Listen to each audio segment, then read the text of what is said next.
Hi everyone, so today I want to talk about the topic of discrimination. I touched on it a little bit when I talked about isolation and bullying, but I wanted to go a little more in depth with that and talk about discrimination, because discrimination can be very prevalent for people who have hearing loss, both by what we refer to as the hearing world, and then also in amongst the deaf and hard of hearing community.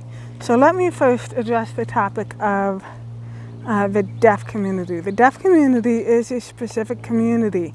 Not everyone who has hearing loss is part of the deaf community. Deaf community has its own culture, its own language, which is sign language, and they're very close-knit. And a lot of people that have hearing loss that may have grown up either mainstreamed, which is how we refer to someone who has hearing loss but has grown up in the hearing culture. The hearing world being everyone that has quote unquote normal hearing, and so these are the people that didn't go to a deaf school, that have had mainly hearing friends. They don't communicate mainly with sign language. So you have people that are mainstreamed, and then people who may have lost their hearing later on in life. They can find it very difficult to enter into the deaf community just because it is so close knit, and it can be hard for people who haven't grown up with knowing sign language to learn it. And that is my admission, because I have started and stopped many times with learning sign language, like I've said before. But for those who haven't seen my previous videos, I have been hard of hearing since I was very, very young, possibly since birth. The doctors don't really know exactly when I lost my hearing, but I was mainstreamed. I didn't grow up learning sign language. I did have a book of sign language, but I really had no one to communicate with who was also fluent in sign language. And I grew up being pretty much the only hard of hearing child that I knew. There was one girl who had a sister that was deaf, but that girl was several years older than me, so not really a close enough age range to start a friendship. So a lot of us who are not part of the deaf community, we either don't sign, or we don't sign fluently, and we have, if you can hear that barking, that's my dog. She hates to be away from people, but we're not part of. We find it very difficult to break into that community, possibly because of the communication barrier, or sometimes without it. But even for those who are in the deaf community, most of the time we are still in the hearing world, and the hearing world is not really set up for people with hearing loss. That's just kind of the way it is. Most people do not communicate in sign language, and most people don't really understand how best to communicate with someone who has hearing loss. So it can really lead to a lot of discrimination, especially in the area of jobs.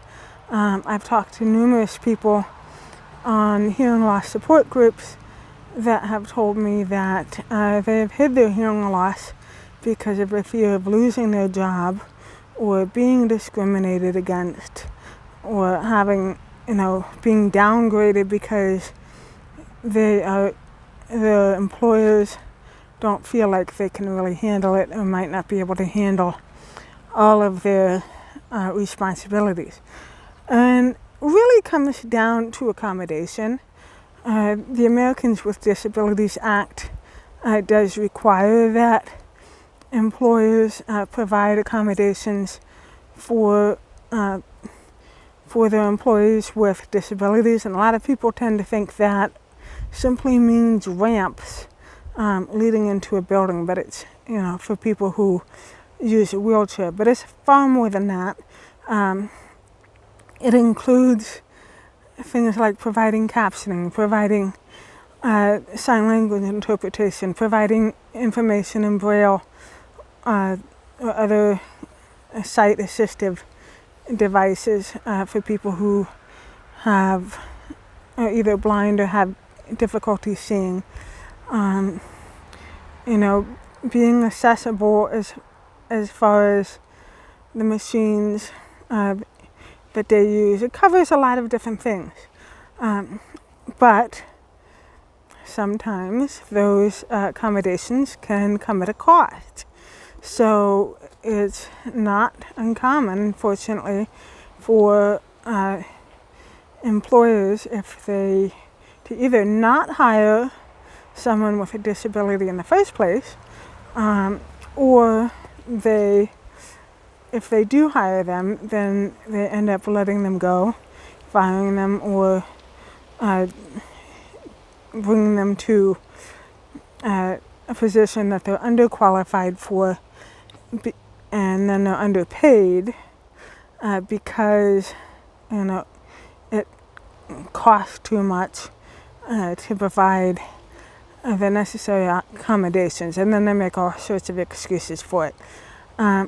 But you are employers, I'm speaking directly to you, you are required to provide those accommodations under the Americans with Disabilities Act. And if you reach out, you're probably going to find that most of these employees are actually going to be some of your best employees. Hearing loss does not limit anyone. Disabilities don't limit anyone. And are there things that we have a harder time being able to do? Of course. I have a hard time hearing. That's just kind of a fact of the matter. I struggle on the phone. But if I have accommodations, if I have captioning on the phone, if I have the options of using text messaging, if I have assistive listening devices to help me on the phone, then I'm able to use the phone without any kind of a problem. So it's necessary and right that employers be willing to step out of their comfort zone, and so to speak, and not always focus on what their idea of cost is, and be willing to provide those accommodations. And because the reality is that a lot of people with hearing loss, they're living with fear. They're hiding their hearing loss because they're afraid of losing their job or not getting a job that they are qualified for. And a lot of times they are facing bullying in the workplace, whether that be from their coworkers or their employers or customers. It is very common for them to face bullying and then not get the help that they need. And they try and complain to HR. A lot of times their concerns are ignored and they're not given the assistance and the accommodations that they need, and then they're either intimidated into being quiet or they're fired outright.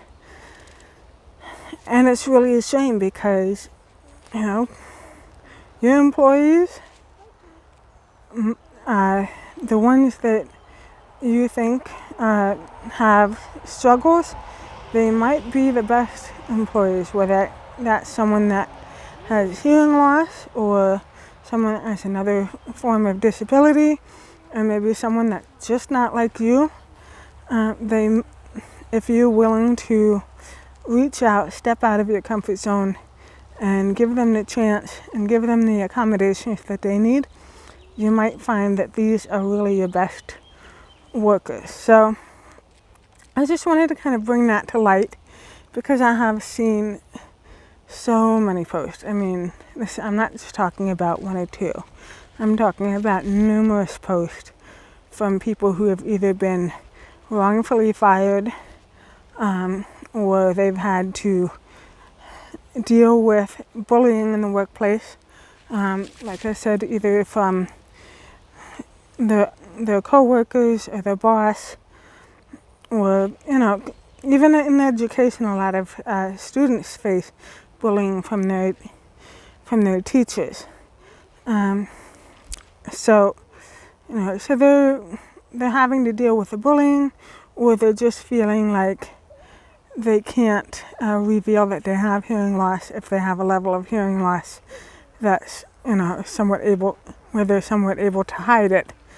They're afraid that they're going to either lose their job or be put in a lower position, and it's not fair and it's not right. And really, I'm going to quote someone, and I don't, forgive me, I will look it up. I do know it's the president of Gallaudet, but I don't know off the top of my head, I don't remember his name, but he said deaf people can do anything that hearing people can do except hear, and it is really true. All we really need is the right accommodations, and you will find that we're just as accomplished and capable as anyone else. So I just wanted to kind of bring that topic to light and share it with you. Feel free to leave me your comments. I'm always willing to hear people's stories, and enjoy talking to so many of you that have shared with me. So I hope you all have a wonderful day. Comment, please. Like, share, subscribe if you like these, and I'll see you soon. Bye.